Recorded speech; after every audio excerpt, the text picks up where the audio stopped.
huge rebounding numbers. And he's going to, Jackson Hayes is not a guy that you're worried about guarding. He's only a lob threat. So he's going to be able to roam a little bit more. You're not talking about most of the time guarding a pick and pop guy.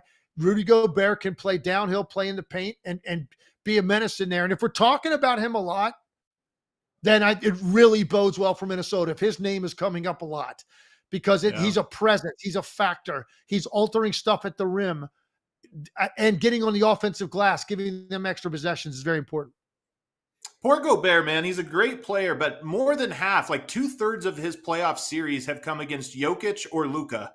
And Luka in particular just loves going at him because as good of a defender as he is, Luka is not going to be stopped out on the perimeter by a slow-footed big man. And that's going to be a huge challenge for the Wolves. It sounds like you're leaning Wolves. I don't want to give my takes yet. I have to digest. No, I'm not leaning. I'm not leaning Wolves. I already said I think the Lakers are going to win the series. Lakers are going to move on. I meant leaning Lakers. Yeah, leaning Lakers. Sorry, no, I'm picking I'm leaning Lakers. I think that ultimately there's going to be 2 games at least, or 3 potentially, decided inside 5 minutes. You have to trust the Lakers more in those situations.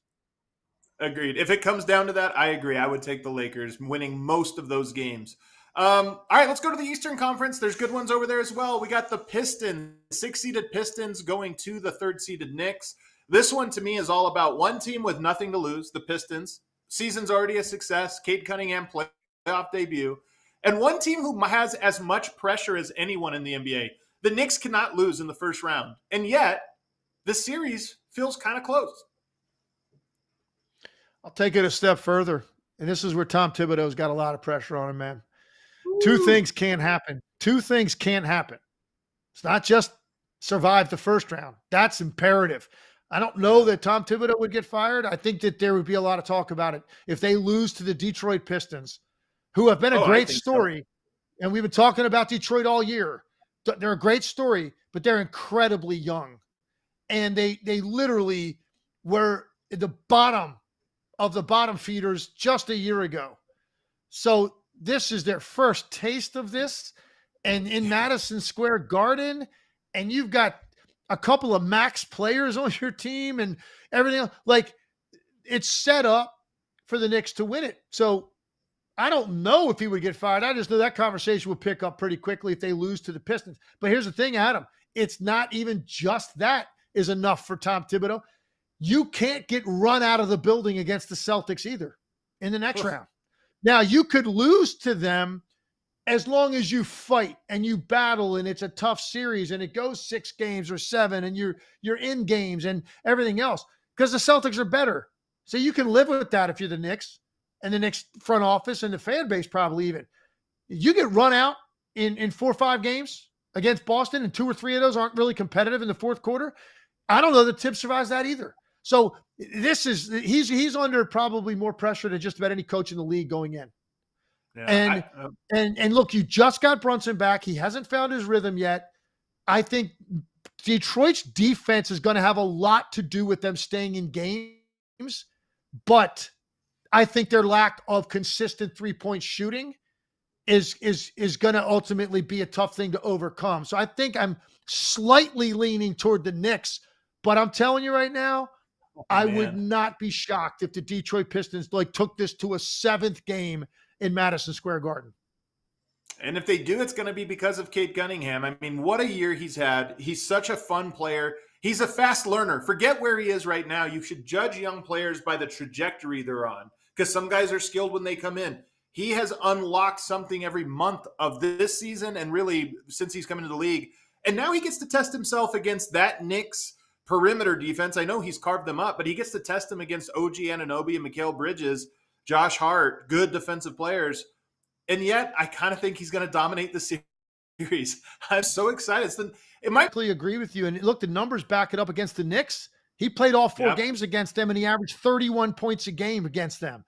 He shot 53 or 54% from the field and 50% from the 3-point line. I mean, Cade Cunningham did whatever he wanted. The other guy they could not contain was Malik Beasley.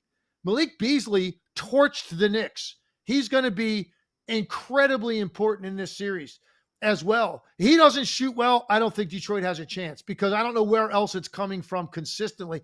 Here's one of the things that's going to be interesting. We talked to JB Bickerstaff about this yesterday before the game because the game meant nothing. So we were looking ahead to the playoffs. We asked him about the specific series. And I said, what's your biggest challenge? He said the Knicks were, even though the Pistons won 3 out of 4 in the regular season, he said the Knicks were really good about forcing non-shooters to be open. And I'm talking about guys like Ron Holland, Asar Thompson, right? These are guys that are so important because of their defense, and they will be in this series guarding Jalen Brunson and Anunoby, like those two guys in particular. But offensively, it's a trade-off. And so, are they going to be able to do enough on the other end of the floor to justify heavy minutes defensively? So that's a big challenge for them. And so with the guys that you have around, and Marcus Sasser, another guy, it's streaky.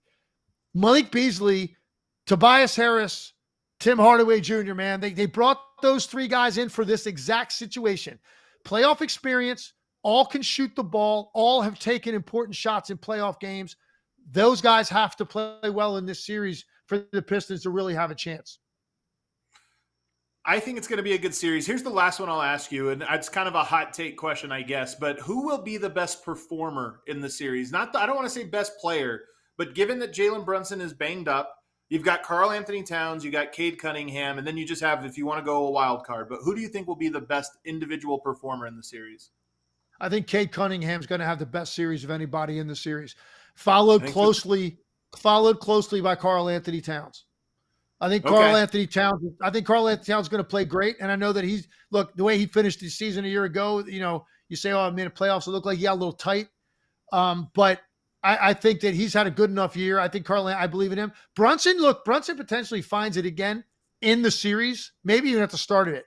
But right now going in, there's no denying he's not at peak level, and he's not anywhere near like all-star rhythm going in, but he could find it because he's a ball dominant guy. He's got a lot of usage, and it only takes one half, to unlock a guy like that.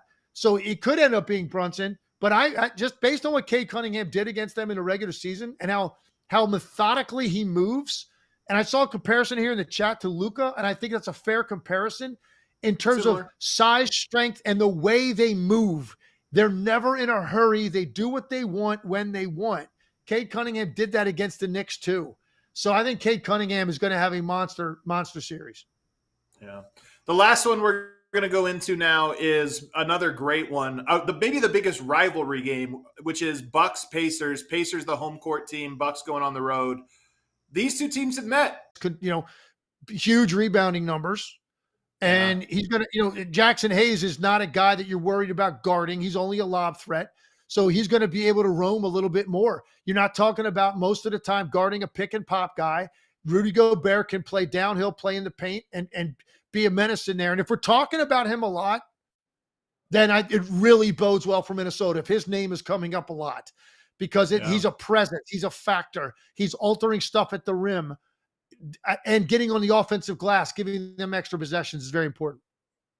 Poor Gobert, man. He's a great player, but more than half, like 2/3 of his play